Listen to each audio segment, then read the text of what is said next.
Welcome to County Report this week. I'm Lorna Virgili. Thank you for joining us. Youth under 18 will not be able to hang out by themselves and engage in antisocial behavior in Montgomery County past 11 p.m. on weekdays. This if a new legislation proposed by County Executive is approved by County Council. The newly proposed teen curfew is intended to address issues relating to increased gang activity, violence, and crime. We have large numbers of very young people who are not properly supervised. This measure of a curfew will not affect those kids who are acting appropriately. It will not affect those kids who are properly supervised. It will not affect the quality of the daily life of many of our young people who are doing things constructively. According to County Executive Ike Leggett, this is intended to address increased gang activity and violence involving minors in parts of the county. Similar curfew laws already exist in Prince George's County and the District of Columbia. So we get a large, disproportionate number of youth who are coming from those jurisdictions to, in fact, engage in Montgomery County. And oftentimes, unfortunately, it's in antisocial behavior. The curfew will be imposed from midnight to 5 a.m. on Saturday and Sunday, and starting at 11 p.m. until 5 a.m. during weekdays. Under the legislation, if an unsupervised minor is engaging in antisocial activity, a police officer can give a warning. The ultimate penalty could be community service. It is only when someone will disobey the police officer at that point in time that you have further action that would proceed from that. It is not designed in some random way to just simply start picking up young people all over the place and to discourage them from doing what we consider to be very wholesome things, things which they can actively participate in through the county. County Council will hold a public hearing on the teen curfew legislation on July 26. Montgomery County Police Chief Tom Manger announced that the crime statistics for the first quarter of 2011 showed a 4.6% decrease in total reported crime within Montgomery County. Compared to the same period of 2010, there was a decrease in crimes such as robberies, larceny, auto theft, aggravated assault, and burglaries. However, there was an increase in crimes of rape and murder. With temperatures in the mid-90s to 100 degrees this week, Montgomery County health officials are encouraging residents to find places where they can stay cool and to take precautions to avoid heat-related illnesses. Most at risk are young children, the elderly, and people with health problems such as asthma who are susceptible to heat-related illnesses like heat stroke and exhaustion. For safety, health officials recommend to stay indoors. When outdoors, wear proper protection from the sun, drink plenty of water, and never leave pets or young children in the car. The Chelsea School opened its doors in Silver Spring more than 30 years ago. Now the school will relocate to Washington, D.C., and plans are in the works for the future of its current site. Susan Kennedy has a story. Susan? Recently, the Chelsea School announced plans to relocate, and the developer who purchased this property wants to replace the school with townhomes. But in order to make that happen, he needs a change in the zoning, which made some neighbors unhappy.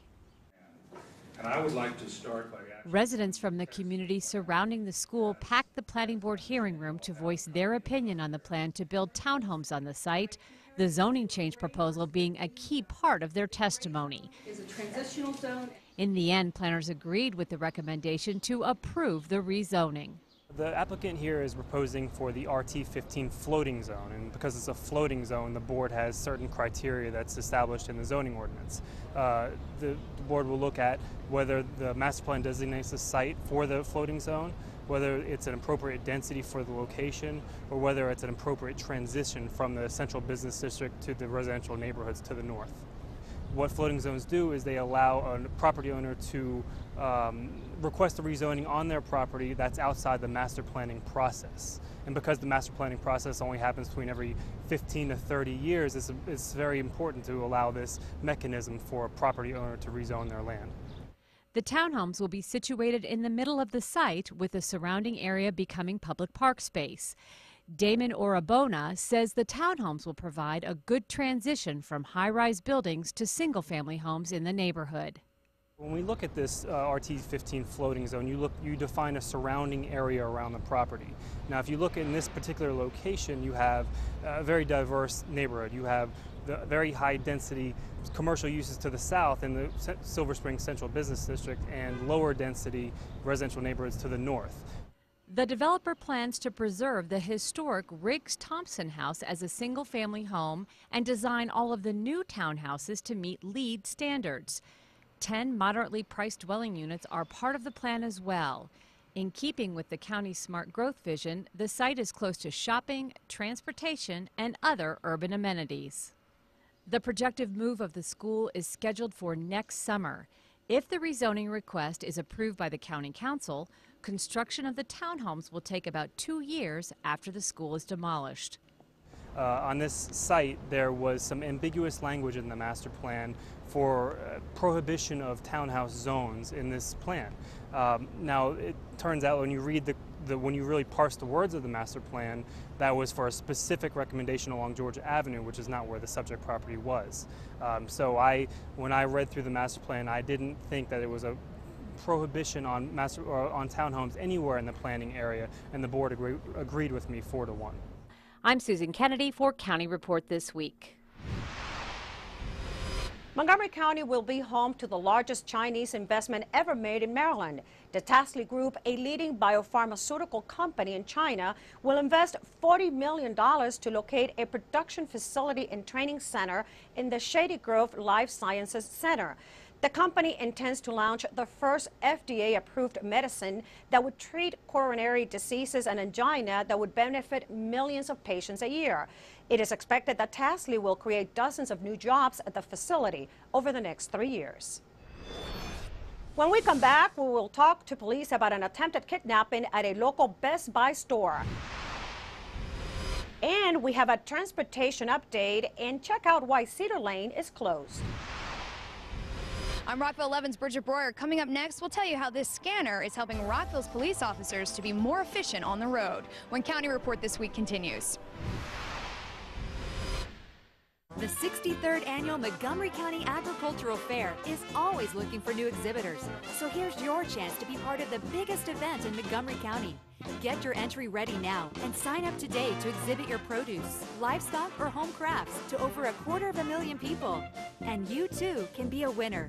Simply visit mcagfair.com for more information. But hurry, the deadline to enter is fast approaching for the 63rd Montgomery County Agricultural Fair. It's utterly terrific. Welcome back to County Report This Week. I'm Lorna Virgili. If you're thinking about skipping out on updating your vehicle registration, you might want to think again. At least that's what the City of Rockville Police Department is suggesting after it unveiled its new license plate reading system.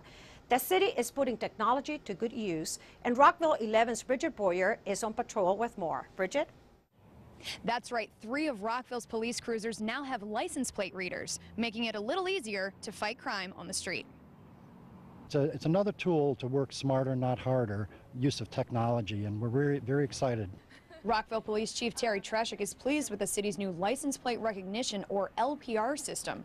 It was part of a multi-million-dollar grant given to the D.C. region by the Maryland Emergency Management Agency and the Capital Region Council of Governments. You'll be able to tell the police officers if a car is wanted somewhere, if the person who drives the car is wanted. It'll tell you if there's revoked or suspended licenses or if the registration belongs on that vehicle. This is the technology that runs the license plate readers. It runs in the background, looking for numbers and letters to see who's out of line. Corporal Ken Matney oversees the LPR program. He showed us how the system works. What it actually does is takes 2 pictures of any vehicle you pass. It's a wide picture, and then it zooms in on what it perceives as being a tag. So if it passes a sign, it will show up here in this area as a license plate, and it'll run that against the list. The scanners were originally designed to catch car thieves, but now they serve a broader purpose. This will tell you if a vehicle is registered, if the registration is expired, canceled, stolen, if the tags are stolen, the car is stolen. It will tell you any kind of outstanding flag against that vehicle. It also has a part in it that will tell you whether the owner of the car is wanted or not. That's a good thing to know if you're going to stop a car for any reason. If the owner is wanted and there's a chance that the driver is the owner, you take a little extra caution before you walk up to the car. It's really looking for people that shouldn't be on the streets, for cars that are in violation of the rules of the road, or for drivers that are suspended or perhaps wanted for other different issues. It's a good way to quickly be able to scan the vehicles around you without having to stop and pull to the side of the road and type it into their computer or make a motor vehicle stop itself. It's an unobtrusive way of checking to ensure that everybody's in compliance. For County Report this week, I'm Bridget Breuer. Now we go to Officer Rebecca Innocenti for an update on a recent attempted kidnapping at a Best Buy store. Officer? Thank you, Lorna. On July 13th at approximately 3 p.m., Montgomery County police officers were called to the Best Buy in Germantown for the report of a kidnapping. Once on scene, officers discovered that the suspect, now identified as Jermaine Palmer, age 23, attempted to grab a 2-year-old child and exit the store. Palmer was subdued by the child's father and bystanders until police could arrive. Palmer has been arrested for kidnapping. Now, did he give any explanation as to why he attempted doing this, taking this child? Palmer did state to police that he was under the influence of PCP and mistakenly thought the child was his own child. Thank you very much, Officer Innocenti, for that update. Let's go to Tom Pogue from the county's Department of Transportation for an update on the Cedar Lane closing. Here's Tom. Hi, I'm Tom Pogue, Community Relations Manager for the Department of Transportation. Here's an update from Montgomery County. MCDOT is currently rehabilitating the bridge on Cedar Lane over Rock Creek. As part of this work, Cedar Lane is now closed at the creek and will remain closed for the summer. The bridge is expected to reopen on or about August 24th. A temporary bridge will be available, but only for pedestrians. This project will also add a hiker-biker path between Rock Creek Trail and Elmhurst Trail. During the bridge closure, Ride-On's Route 34 will be detoured between Park Hill Drive and Beach Drive, with service to 3 bus stops in each direction in that portion of the public route temporarily discontinued. Instead, Route 34 will run between the Wheaton and Medical Center metro stations via Cedar Lane, Beach Drive, Connecticut Avenue, and Jones Bridge Road. There will be no additional stops, and an extra bus will be added to ensure the route operates on time. When the bridge reopens, the service will return to its normal routing. For more information on construction updates and transportation alternatives, go to the county's website at montgomerycountymd.gov/BRAC. We're working to keep you moving. Weller Road Elementary students get a visit from the Secretary of Education and are encouraged to keep up moving. And we will tell you how Montgomery College is educating its students about rape. We'll be back. RBIs and 36 homers. Swings at the first pitch and fouls it deep back into the stands. Chill raw and prepared foods promptly. 1 in 6 Americans will get sick from food poisoning this year. Check your steps at foodsafety.gov. Did you know there are more than 10,000 county government phone numbers? Now there is only one number you need to remember for non-emergency calls: 311. MC 311 is Montgomery County government's new online and telephone information system. Need information? Have a problem or complaint? Trying to locate a county government facility? Call 311. The call center is open Monday through Friday, 7 a.m. to 5 p.m. The website is available 24 hours a day, 7 days a week. Remember, call 311 to get it done.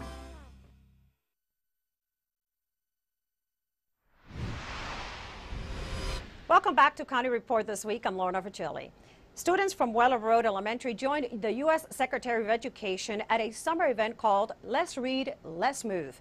The event cultivates reading and physical activity during the summer months and year-round. Click clack, moo cows that type. Fox and socks. Green eggs and ham. The language of friendship. These are just some books first graders from Weller Road Elementary School got to take home from the U.S. Department of Education's Let's Read, Let's Move event. We want to take any opportunity we have to bring the children out of the community downtown to the U.S. Department of Education to promote literacy and exercise throughout the summer. This is the second series of Let's Read, Let's Move, and we partner also with Michelle Obama's Let's Move program to encourage, physical fitness and healthy eating for children as well as reading during the summers. The U.S. Department of Education invited students to travel to Washington, D.C. and read with special VIPs. Congratulations! Today is your day. You're off to great places. You're off and away. And we'll see who gets there first. You think you get there first riding the train or walking? You think the train's faster than walking? Students learn to maintain a balanced lifestyle of eating healthy, having fun, and reading to enrich their minds. I like to read Key with Joy, Dr. Sue, a lot of books. I like reading Thumping Jacks. My favorite type of book is Power Rangers. I like to read Dr. Seuss because of the rhyming. U.S. Secretary of Education Arne Duncan and U.S. Representative George Miller send students home with the message of, once you learn how to read, then you can do almost anything you want. It opens, everything else follows from that. Please keep reading all summer, okay? Read at home, go to the library. Read. And again, as the Congressman said, whatever you want to do in life, if you're reading well, you're going to have a lot of opportunities, okay? For more information on Let's Read, Let's Move, visit serve.gov. Montgomery College has teamed up with a local organization to inform their students about ways to protect themselves as well as anyone else in need. If you can understand the importance of your own existence, it is easier for you then to appreciate someone else's existence. Neil Irvin, director of the Men Can Stop Rape organization, led an open discussion on Montgomery College's Rockville campus to enlighten students of both genders on ways they can prevent rape. Men Can Stop Rape started as an all-volunteer collective, and over the last 15 years we have worked with federal, state, and city organizations and agencies engaging and mobilizing men to see sexual assault, domestic violence, all forms of gender-based violence as not just women's issues, and to gain the skills to contribute and reduce and prevent sexual assault and domestic violence. Men Can Stop Rape, established in 1997, has grown into a worldwide organization committed to spreading rape awareness and prevention. Our Strength Media Works, which is a series of social marketing materials that we create for federal, state, and city agencies, individual organizations all across the country. We currently are in all 50 states, 11 countries internationally with our media materials. The event, hosted by the college's Boys to Men and Women's Studies programs, covered topics such as causes of rape, stereotypes of victims, rape facts versus myths, and even what constitutes a real man. Boys to Men began in the fall of 2008. It was aimed at African-American black males. Our primary goals are to, of course, keep them in school, increase GPA, increase transfer rates, and increase their awards. The discussion had a keen focus on the male's role in not just rape, but also the community. We're always looking for different ideas, different ways to sort of engage our mentees on what it means to be a man. We've gotten several inquiries from female students about a like group, a like mentoring group for females. And certainly we'd be willing to consult with anyone in starting such a group, but this might be a step along that line. To find out more about what Men Can Stop Rape can do or how you can help spread awareness and safety, visit mencanstoprape.org. Rockville 11 just wrapped up production on Nature Center TV, a recreation and parks camp where kids learn about nature and produce their own television segments. Here we get a chance to talk to some of the campers and find out what they learned. Honeybees, watersheds, rain barrels, and a history hike were the segments that 16 campers produced as part of Nature Center Television. In its 4th year, the camp is a partnership with Rec and Parks and Rockville 11. The idea is to teach aspiring TV producers like 10-year-old George Casper about nature television. I liked when we did the filming and when I got to pour the stuff on the rain barrel. The week involved a day of TV 101 with the Rockville 11 crew. I think that some of them took away an opportunity to learn about careers that they might be interested in the future and also have a chance to be in front of cameras, which is an unusual experience for them to have. The goal of the camp is for campers to learn about nature and television. Alexa Bowen has a message for all future NCTV campers. I think that they should come because it's really a lot of fun, and every day I learn something new about like animals and about like how they live in the wild. For more information about NCTV, visit rockvillemd.gov/Croydon Creek. Now this week we'll introduce you to a sweet male cat named Thor. Here's Kathy Stanhope from the Humane Society. Hi, this is Kathy Stanhope with your Pet of the Week at the Montgomery County Humane Society, and I'm here with Thor. He is about the sweetest cat you ever want to meet in the world. He has just been placed in my lap and he has just settled down. He doesn't want to go back in that cage, so he really wants you to come down to the shelter and meet him. He has a very sad story. He was found by a county sheriff at a house that had been, the people in the house had been evicted, and I guess he just hung around waiting for them to come back, and they didn't come back for him, and a sheriff found him and brought him here. He is as sweet as the day is long. He is black, long hair, and I don't know if you can see it, but he has a white ascot, so a white chest. He is as nice as you can imagine. He's just sitting here purring up a storm. Please come down to the Humane Society and meet Thor. And remember, in the summertime, if you're traveling with your pet, be it a dog, a cat, or even a guinea pig, put some sort of ID on your pet. Animals get scared when they're traveling. Even if they're on a car trip, something could spook them, they could jump out the window. Please make sure you have some sort of tag on your pet when you're traveling, and consider getting your animal microchipped. That so many animals, hundreds of animals, have been lost and returned because of that microchip. It's a good way to get your animal back. It is a horrible feeling if you're especially out of town and your animal has gone missing, you don't know where to look. Please put ID on the tag, and when you're at the place you're getting to, put the ID for the number, your local number where you're going to be at, so someone could return your dog or cat to you. And remember, come down to the shelter here in Rockville, meet Thor, the sweetest cat in the world. He really needs a new home. He needs a better life. Visit us on the web at mchumane.org. Give us a call at 240-773-5967. Come on down to the shelter in Rockville, meet Thor or another cat just like him, and please take home your new best friend. Coming up, we'll tell you how important eating organic is for you. And the Fillmore Music Center in Silver Spring will soon open its doors. We'll be right back. Good teachers are in high demand. Be part of this rewarding field by enrolling in the Montgomery College Teacher Education Transfer Program. Engage in field experiences in the public school system during your first semester and prepare to take your first steps toward effective teaching. Our secondary education programs in physics, math, chemistry, Spanish, and English prepare you to transfer to any four-year college in the state of Maryland. Give back to your community by changing lives. Enroll today. Montgomery College, endless possibilities. 240-567-5000. Welcome back to County Report this week. I'm Lorna Virgili. The increasing diversity of the county's population also means workplaces are becoming more diverse as well. Sometimes demographic changes can lead to issues that need to be addressed. Montgomery College has created a unique diversity management program to help students navigate such situations. Sophia Reeves has the details. What was the genesis of the diversity management program at Montgomery College? A little over 10 years ago, in the late 1990s, Montgomery College began to get requests from the business community and from the general community for courses that address diversity. And I think this was spurred by the fact that Montgomery County and the college had begun to become more diverse. Could you talk more about the classes that are offered? Our ultimate aim is to increase collaboration and communication among various groups. And so for us, diversity is beyond ethnic and national diversity. We also look at gender diversity. We offer courses from time to time that address conflict between parents and teenagers, so it's sort of age diversity. So we offer courses across a range of kinds of diversity.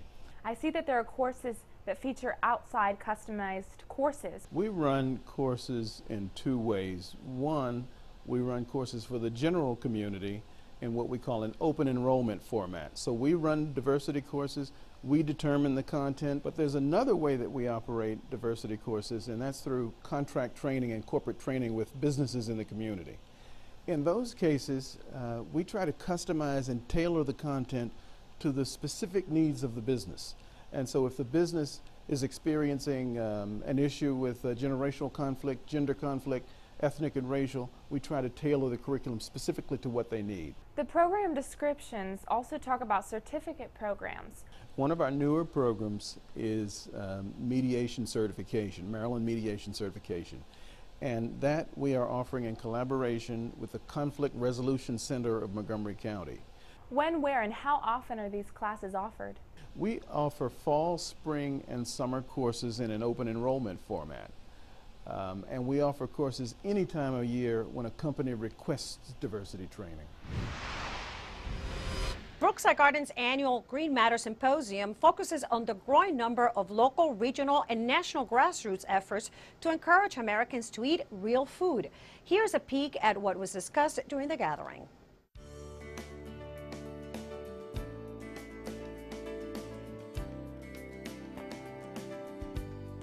Thinking about where our food comes from was a big part of the Real Food Renaissance theme at the Brookside Gardens Green Matter Symposium.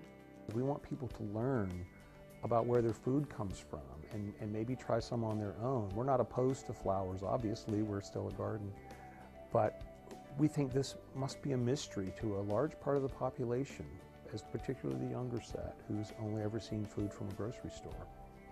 People are becoming more and more interested in where their food comes from. They are realizing that growing their own or buying organic foods offer a healthier alternative to foods that are conventionally grown.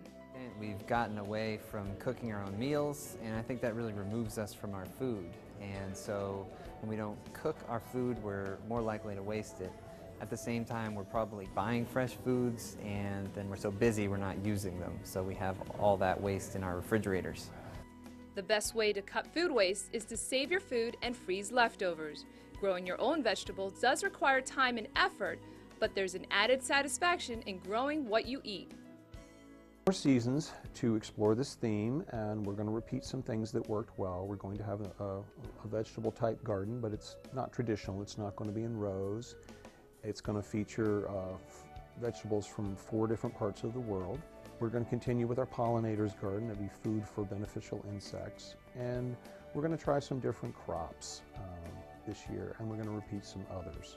As you can see, being green is becoming mainstream. It's in the products we use on a daily basis, it's in what you eat and what you wear. So I hope today you've taken away a new way that you can think green. I'm Susan Stark, thank you for joining us. And now some gardening tips from Brookside Gardens. Hi, I'm Kathy Stevens, Conservatory Manager at Brookside Gardens. This week I want to talk to you about putting your plants in a larger pot in the spring so that they have lots of room to grow during the summer and reduce your need to water them so often. Giving them a bigger pot will allow you to reduce the frequency that you have to water them because come July and August you don't want to have to be watering your plants twice a day. If you move them up into a bigger pot, they have a little extra soil volume that will hold some water, and you can reduce the watering needs. Also, a bigger root system will support more growth of the top of your plant, which is what you want because you want them to grow, produce flowers, produce more leaves and stems, and just thrive over the summer. The Fillmore Music Center will officially open its doors in mid-September. However, local residents eager to check out the Fillmore Silver Spring can now get a sneak peek inside the venue. There is a preview center located on Ellsworth Drive in downtown Silver Spring that has already opened to educate visitors on the historical legacy of the Fillmore, the construction of the Silver Spring project, and the amenities that guests can expect at the new venue. The preview center is open Tuesday through Sunday.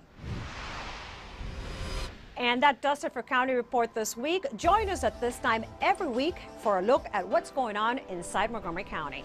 I'm Lorna Virgili. Thank you for watching.